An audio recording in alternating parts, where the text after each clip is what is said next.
Filipina. Wow! Tocino. Oo. So, ano And- pasabog sa concert na yan? Dilis. Bukod sa ganda ko na makikita nila. Pasabog. What is a pasabog? It's like a bloom! Bloom, beanie. Bloom. Explosion. Mayroon ba kayong collab together? Ay, yeah, may collab. Magluluto kami. After Miss Bite. Oo.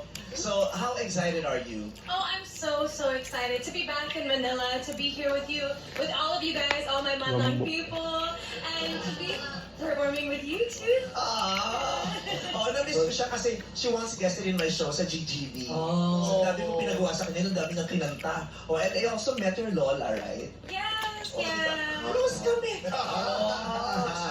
Ganun talaga kayo? Si Jessica. Ganun Ala. si Jessica. Si Jessica may Lola. Wow!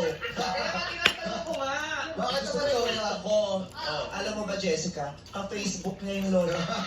Friendster. Oh, yung Lola niya, kauna-unahang nagpadala ng testimonial sa akin sa Yes.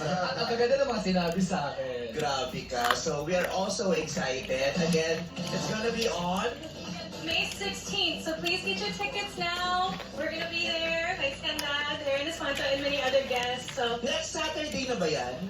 that's May 16th. Parang next Saturday.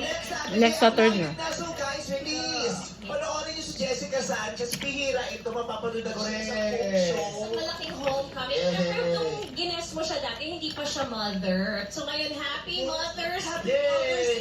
Congratulations!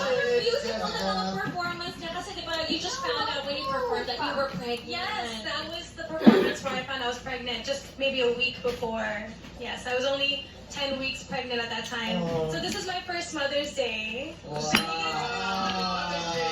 Bumirit siya sa contest ng buntis. Ang galing. Pamantalo. Golden Buzzer. Dispep siya lang, hindi ako makakanta.